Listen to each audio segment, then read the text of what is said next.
Guys welcome back to my YouTube channel. आज हम लोग बनाने जा रहे हैं कि हेयर मास्क। तो इसके लिए मैंने यहाँ पे लिया है बहरिंग्राज पाउडर। ये देखिए 1 टेबलस्पून के करीब मैं यहाँ पे बहरिंग्राज पाउडर ले रही हूँ। और अभी हम लोग यहाँ पे लेंगे ब्राह्मी पाउडर। तो 1 टेबलस्पून के करीब मैं ब्राह्मी पाउडर भी लूँगी, ठीक है। तो प्लीज़ आप लोग वीडियो को पूरा वॉच कीजिएगा और मेरी वीडियो अच्छी लगे तो मेरी वीडियो को लाइक कीजिएगा, मेरे चैनल को सब्सक्राइब कीजिएगा, फ्रेंड्स फैमिली सबके साथ शेयर जरूर करिएगा, ठीक है। तो ये हमारा हेयर मास्क हमारे हेयर फॉल को कंट्रोल करता है, हमारे हेयर को बहुत ही थिक बनाता है। तो देखिए यहाँ पे मैं ले रही हूँ 1 टेबलस्पून के करीब ब्राह्मी पाउडर। और अभी हम लोग इसमें ऐड करेंगे 1 टेबलस्पून के करीब हिबिस्कस पाउडर। हिबिस्कस हमारे हेयर को अच्छे से कंडीशनिंग देता है, ठीक है। तो 1 टेबलस्पून के करीब यहाँ पे मैं ये देखिए हिबिस्कस पाउडर ऐड कर रही हूँ। और अभी हम लोग इसमें मिला देंगे मेथी पाउडर, ठीक है। तो यहाँ पे मैं 1 टेबलस्पून के करीब मेथी पाउडर ले ली हूँ, ये देखिए। और इन सबको अच्छे से मिलाना है और इसको हम लोग बनाएंगे। ये देखिए मैंने चाय की पत्ती को अच्छे से उबाल लिया है और उबाल के इतना सा लिया है। अभी इसको हम लोग अच्छे से जितना भी इसमें लगेगा उतना लगा के इसको अच्छे से मिला के एक अच्छा सा थिक पेस्ट बनाना है, जिसको अपने स्कैल्प पे, अपने बालों के लेंथ पे सब पे लगाना है। और इसको सप्ताह में एक बार आप लोग को ट्राई करना है। और प्लीज़ आप लोग कमेंट करके बताइएगा कि ये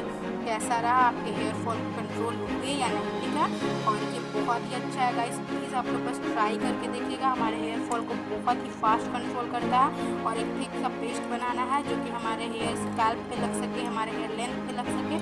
और इसको कम से कम वीक में एक बार आप लोग ज़रूर ट्राई कीजिएगा। इससे आपके बाल बहुत ही ब्यूटीफुल हो जाएंगे। आप चाहो तो इसमें हिना पाउडर भी ऐड कर सकते हो, ठीक है। और ये देखिए कितना अच्छा ये एक थिक सा पेस्ट बन गया। तो इसको भी हम लोग अपने स्कैल्प पे और बालों पे लगा के 1 से 2 घंटा के लिए छोड़ेंगे, उसके बाद वॉश कर देंगे। तो गाइस प्लीज़ अगर मेरी वीडियो आप लोग को अच्छी लगे तो वीडियो को लाइक कीजिए, चैनल को सब्सक्राइब कीजिए, फ्रेंड्स फैमिली सबके साथ शेयर जरूर कीजिएगा।